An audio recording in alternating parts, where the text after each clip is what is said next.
Good morning student. Standard 11th English medium subject SPNCC part 1 chapter number 2 letter writing and types of letter. Okay यहाँ पे types of letter है letter writing में से हमने अभी तक के जो लेक्चर था उसमें हमने characteristics of a letter writing पे फिनिश किया था ने प्रीवियस लेक्चर। आज हम अपना देखते हैं टाइप ऑफ लेटर राइटिंग कि लेटर राइटिंग के कितने टाइप्स होते हैं। Okay, letter are written with the many objective. Letter written for the business, administration or for the government matters called formal letter. Okay, letter writing के बहुत सारे types होते हैं जिसमें से यहाँ पे कुछ के बारे में बताए गए। Letter writing written for the business, administration and government matter. ये सारे अगर के लिए आप लेटर लिखते हो ना तो उसको आप कैसा लेटर कहोगे तो वो फॉर्मल होगा, क्योंकि ये सारे कहीं ना कहीं बिजनेस से कनेक्टेड है और यहाँ पे इनफॉर्मल लेटर नहीं चल सकता। ठीक है। The letter written for the social matters, याद रखना है social matters to maintain relation is called informal letter. जो लेटर आप सोशल मैटर्स के लिए लिखते हो, जैसे एज आप फ्रेंड को लिखते हैं, अपने रिलेटिव को लिखते हो, अपने भाई बहन को लिखते हो, पेरेंट्स को लिखते हो, तो वो सारे इनफॉर्मल होता है, क्योंकि वहाँ पे ऐसा नहीं है कि रिस्पेक्टेड सर ये सारे चीज़ें मैटर होने चाहिए, इनक्लोजर होना चाहिए, लेटर हेड्स होने चाहिए, ये सारी चीज़ें अगर नहीं भी होगा तो चल जाता है। तो यहाँ पे इनफॉर्मल ज़रूरी है, लेकिन बिजनेस, एडमिनिस्ट्रेशन और गवर्नमेंट डिपार्टमेंट में कैसे चाहिए आपको formal letter. Formal letter are there on a specific format. Formal letter के खुद का एक फॉर्मेट होता है to maintain whereas in necessary have a format formal format for informal letter. लेकिन यहाँ पे ज़रूरी नहीं है कि इसमें इनफॉर्मल लेटर में कि किसी भी तरह का फॉर्मेट हो। Types of letter writing can be explain clearly through the following table. एक टेबल दिया हुआ है जिससे हम लेटर राइटिंग को समझ सकते हैं कि कितने तरह के लेटर होते हैं और किस तरह से हम इसको समझ सकते हैं। Types of letter writing, I hope कि यहाँ तक आपको दिख रहा होगा। थोड़ा सा नीचे लेते हैं। Okay, types of letter writing में फर्स्ट देख रहे हो फॉर्मल लेटर और सेकेंड है क्या इनफॉर्मल लेटर। इनफॉर्मल में letter of greeting, condolence, congratulation और इनविटेशन, ये सारे हैं ना इनफॉर्मल के टाइप्स हैं। जैसे आप किसी को ग्रीटिंग भेजते हो, कॉन्डोलेंस भेजते हो, कॉन्ग्रेचुलेशन लेटर लिखते हो या इनविटेशन भेजते हो, तो ये सारे इनविटेशन इनफॉर्मल है। उसका रीज़न क्या है कि ये सोशल बेनिफिट्स के लिए भेजे जाते हैं। किसके लिए? सोशल बेनिफिट्स के लिए, यानी इसका लेना देना समाज से है, ठीक है, बिजनेस से नहीं। अब फॉर्मल लेटर की बात करें तो फॉर्मल लेटर के देखो दो कैटेगरी है, दिख रहा है आपको। फॉर्मल लेटर के दो कैटेगरी, थोड़ा नीचे लेते हैं। ओके चलो, business letter and official letter. Formal letter में दो पार्ट है, बिजनेस एंड ऑफिशियल। तो बिजनेस लेटर में क्या होगा तो letter of inquiry, letter of order, letter of agency. Letter written with the purpose of advertising and expanding business. इसमें क्या करते हैं, इसका पर्पस क्या होता है तो अपने बिजनेस का एडवर्टाइजमेंट करना और बिजनेस को बढ़ाना, जिसमें हम लेटर इंक्वायरी के लिखते हैं, ऑर्डर और लेटर ऑफ एजेंसी लिखते हैं। ऑफिशियल लेटर में क्या होता है तो letter return to the institution regarding the administrative matters. ऐसे किसी भी इंस्टीट्यूशन को लेटर लिखना जिससे आपका कोई प्रॉब्लम हो, एडमिन प्रॉब्लम हो जिससे आप सॉल्व करना चाहते हो। Applications, letter regarding ration card and water problem, ये सारी आपको पता है गवर्नमेंट डिपार्टमेंट से रिलेटेड है। अप्लीकेशन जैसे कि रेशन कार्ड बनवाना हो, वाटर प्रॉब्लम हो, तो ये सारी चीज़ें कहाँ पे करेंगे हम? गवर्नमेंट डिपार्टमेंट के साथ। तो ये दो था हमारे फॉर्मल लेटर के टाइप्स। चलो अब देखते हैं meaning of a business letter. When there is a exchange of information between one individual to another, between two institution or between individual and institution through letter writing, it is known as correspondence. Okay, correspondence किसे कहते हैं? Meaning, give the meaning of a correspondence, explain the meaning of a correspondence, what is correspondence। इन सबका answer आपको ये लिखना रहेगा। Clear कर रही हूँ, थोड़ा देखो पोज भी हो रहा है, ये थोड़े देर के लिए मैं आपको फिर से समझा रही हूँ। जब कोई भी इंडिविजुअल पर्सन किसी अदर पर्सन के साथ, कोई इंस्टीट्यूशन एक इंडिविजुअल के साथ या इंस्टीट्यूशन के साथ जब लेटर राइटिंग के थ्रू बातचीत करता है, इन्फॉर्मेशन पहुंचाने का काम करता है, इन्फॉर्मेशन को एक्सचेंज करता है, उसे कॉन्फिडेंस में लेने की कोशिश करता है, तो उसको हम क्या कहते हैं? कोरस्पोंडेंस। कोरस्पोंडेंस तभी पॉसिबल है जब इंफॉर्मेशन आप रिटर्न फॉर्म में किसी को पहुंचाओ। Okay, when we use letter writing for the corresponding communication with one another, then this process is known as correspondence. Next आता है when this correspondence is carried out for the business purpose is called business correspondence. Okay, next एक और definition आ रहा है, what is business correspondence. तो when this correspondence is carried out for the business purpose, यानी जब भी हम कोरस्पॉन्डेंस करते हैं बिजनेस पर्पस के लिए तो उसे हम कहते हैं बिजनेस कोरस्पॉन्डेंस। नेक्स्ट आता है business transaction, understanding of contract, promotion of product, sale, advertisement, business negotiations, grievance, compromise and the adjustment etc. are covered with the business correspondence. और which matters are, अब next question ये बनेगा कि which matters are related with business correspondence। कौन से ऐसे matters है, कौन से ऐसे सिचुएशंस है जो हमारे बिजनेस कॉरस्पॉन्डेंस के साथ रिलेट करता है। तो आपको पहले याद रखना है बिजनेस ट्रांजेक्शन यानी पैसों की लेन देन, अंडरस्टैंडिंग ऑफ कॉन्ट्रैक्ट एक दूसरे से जान पहचान, प्रमोशन ऑफ प्रोडक्ट कोई भी मैन्युफैक्चर होने वाले प्रोडक्ट को प्रमोट करना, selling, advertisement and business negotiation, grievance, compromise and adjustment. ये सारे टॉपिक बिजनेस कोरस्पॉन्डेंस के साथ जुड़ा हुआ है। Certain specific term are use for the business correspondence, it is vocabulary is different. Okay, यहाँ पे सर्टेन स्पेसिफिक टर्म है बिजनेस कॉरस्पॉन्डेंस के जिसकी जो वोकेबुलरी है, जो मीनिंग है थोड़ा अलग होगा।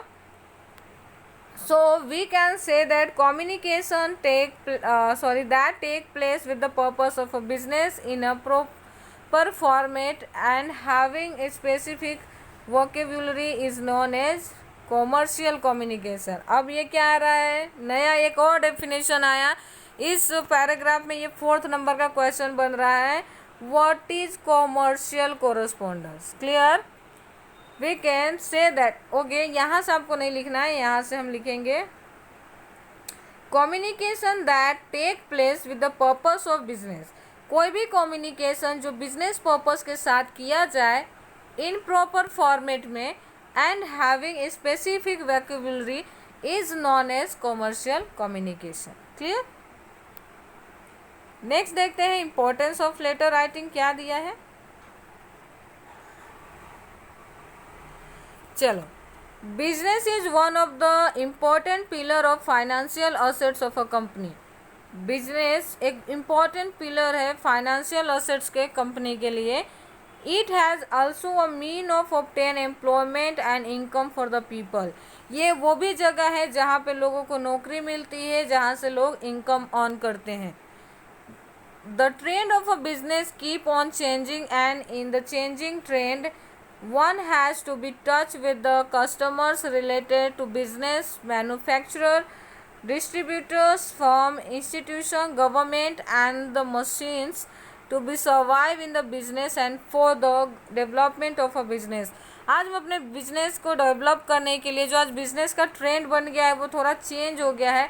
तो चेंज क्या क्या हुआ है, तो जैसे आपके distributors, firm, institution, government, machineries, business को सर्वाइव करने के लिए कैपिटल, ये सारी चीज़ें बिजनेस को डेवलप भी करते हैं और इसका ट्रेंड भी क्या होता है, डे टू डे चेंज होता रहता है। नेक्स्ट है business letter play a vital role in the developing and the spreading business by being constant touch with regarding mind of people. Business letter एक बहुत ही इंपॉर्टेंट वाइटल रोल प्ले करता है business को एक्सपांड करने में, spread करने में, क्योंकि ये लगातार टच में रहता है कस्टमर्स के, उनके मैन्युफैक्चरर के या फिर उनके जो बिजनेस पार्टनर्स हैं उनके साथ, जिससे वो पीपल के माइंड को लगातार पढ़ते हैं और उससे जान पाते हैं कि एग्जैक्ट कस्टमर किस तरह के प्रोडक्ट के लिए डिमांड करने वाले हैं। Business letter work as a salesman and boost business activity. Business letter क्या करता है, तो एक सेल्समैन का काम करता है जिससे बिजनेस एक्टिविटी क्या हो जाता है, बिजनेस एक्टिविटीज़ क्या हो जाता है, बूस्ट होते हैं। ठीक है, they create prestige and good image by the giving information to the customer regarding the product. वो प्रोडक्ट जो कस्टमर्स है उनके माइंड में एक हमारा बहुत ही परफेक्ट इमेज क्रिएट करता है, हमारे प्रेस्टीज को बढ़ाता है। कैसे? इंफॉर्मेशन दे के, किससे रिलेटेड? प्रोडक्ट से related. There is no execution if we say that business letter are more simple. अगर हम यहाँ पे कहें तो इसमें कोई गलती नहीं होगी कि बिजनेस लेटर बहुत ही simple, economical, effective medium of advertisement है। किसके लिए? बिजनेस फर्म के लिए। ओके, एग्जीक्यूशन का मतलब होता है कि इसमें कोई दो राय नहीं है, इसमें कोई मिस्टेक नहीं है कि ये बिजनेस के लिए बहुत ही सिंपल, इकोनॉमिकल, बेनिफिशियल है एडवर्टाइजमेंट के लिए, बिजनेस के लिए। Briefly, we can say that business letter is a inspirable part of a business activity. इसलिए हम यहाँ शॉर्ट में अगर कहना चाहें तो बिजनेस लेटर इंस्पायर करता है बिजनेस के एक्टिविटीज़ को।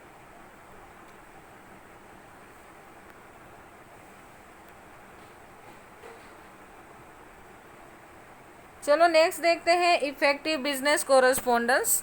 अब अपने बिजनेस कोरस्पोंडेंस यानी बिजनेस में जब हम लेटर लिखते हैं एक दूसरे को, तो उसको किस तरह से आप इफेक्टिव बना सकते हो। Business correspondence is an important tool for the business activity. ये बिजनेस एक्टिविटी के लिए एक इम्पॉर्टेंट टूल है। It's development and growth, business के डेवलपमेंट और ग्रोथ के लिए। That is why business correspondence should be effective. इसीलिए बिजनेस कोरस्पोंडेंस इफेक्टिव होनी चाहिए। If letter are serve to the motive of our business, इसलिए जो भी लेटर आप लिखो वो लेटर आपके बिजनेस के मोटिव को सर्व करना चाहिए। Then only the call effective business correspondence, और तभी आप इसे मानोगे कि वो आपका इफेक्टिव बिजनेस कोरस्पोंडेंस था। The communication through letters which increase the sale of product, develop long term relations with customers, bring collection from the client, remove misunderstanding that prevail among the customers and create positive image of a business firm, effectively call effective business correspondence. ये था effective business correspondence का definition, ठीक है, जिसे आप post करके लिख भी सकते हो, क्योंकि बहुत सारे क्वेश्चंस एक्सरसाइज में आते नहीं है। लेकिन मैं क्वेश्चंस जनरली आपको डीप जो हमारे चैप्टर्स होते हैं उसके डीपली कोई भी पूछ सकती हूँ, ज़रूरी नहीं है कि क्वेश्चंस एक्सरसाइज से हो। तो ये सारी चीज़ें आप नोट करते जाना।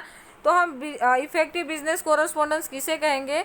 तो वो कम्युनिकेशन जिसके थ्रू हम क्या करेंगे, sorry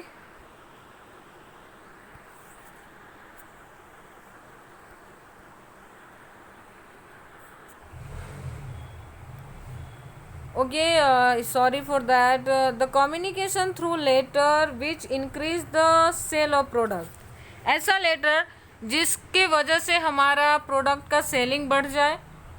develop for a long relation, एक रिलेशनशिप लंबा बने कस्टमर्स के साथ।